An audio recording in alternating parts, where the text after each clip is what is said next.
$200,000 annual income, $350,000 startup debt, $50,000 actual net cash after payments, and 68% of Canadian dentists earning this way report financial stress identical to employees making half as much. You're not hearing about this because the profession doesn't advertise it. But the data is clear. High gross income masks a structural debt trap that locks six-figure earners into cash flow stress for 10-15 years. By the end of this video, you'll see the exact debt-to-income math that separates the $200K earners who feel broke from those actually building wealth. Let's start with the wrong belief most high-income professionals hold. If you earn $200,000 per year, your financial stress is discretionary, a lifestyle choice, a spending problem, behavioral failure. You have six figures, you should feel rich. Stop there and think about your own situation for a moment. How many six-figure earners do you know who say they're stressed about money? Here's the correct reality. A Canadian dentist earning $200,000 gross with $350,000 in startup equipment debt and 65-70% overhead burden retains approximately $50,000, $70,000 net annually after debt service and taxes. That's $130,000, $148,000 annual gap between perception and reality. Let's break the math. Research from BLS Occupational Employment Statistics shows median dental practice net income after overhead sits around 30-35% of gross revenue. But when you layer in equipment financing, chairs at $15,000, $25,000 each, CBCT imaging at $60,000, $80,000, sterilization systems at $8,000, $12,000, digital practice management systems at $5,000, $10,000.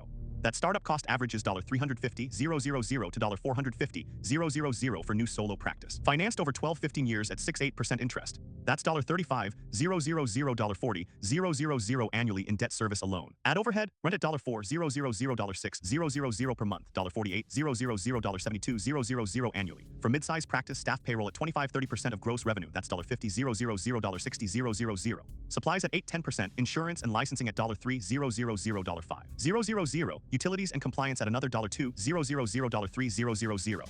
That's 65-70% of gross revenue gone before the owner takes a check. On $200,000 gross, that's $130,000, $140,000 consumed in pure operating costs. So the math looks like this: $200,000 gross minus $40,000 debt service minus $130,000 overhead leaves $30,000.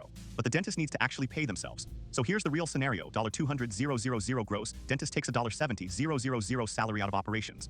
Debt service and overhead are still $170,000, leaving just $30,000 for reinvestment, emergencies, and equipment replacement.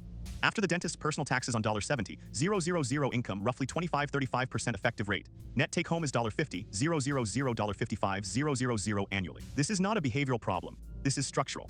The Federal Reserve Survey of Consumer Finances shows high-income self-employed professionals report financial stress metrics, emergency fund gaps, retirement plan underfunding, delayed major purchases, at rates nearly identical to $100,000 wage earners with no startup debt. Why does this matter now? First, your mortgage application sees $200,000 gross and approves you at that level. Your debt-to-income ratio calculation ignores the $40,000 annual equipment obligation that's already locked in.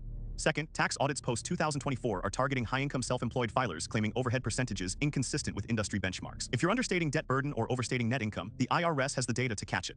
Third, and this is critical, this gap compounds. Over a 15-year debt payoff period, that $130,000, $148,000 annual perception gap represents $95 million to $22 million in foregone retirement contributions, emergency fund building, and investment capital. That's not just stress today, that's generational wealth you're not building. Here's what the research shows. 68% of Canadian dentists report financial stress not because they're poor spenders, but because they're carrying a structural debt load that doesn't resolve until they've been practicing 12-15 years. The moment the equipment is paid off, cash flow transforms overnight. But until then, their actual net position, $50,000, $70,000 annually, is identical to $100,000 W-2 employee with zero startup burden.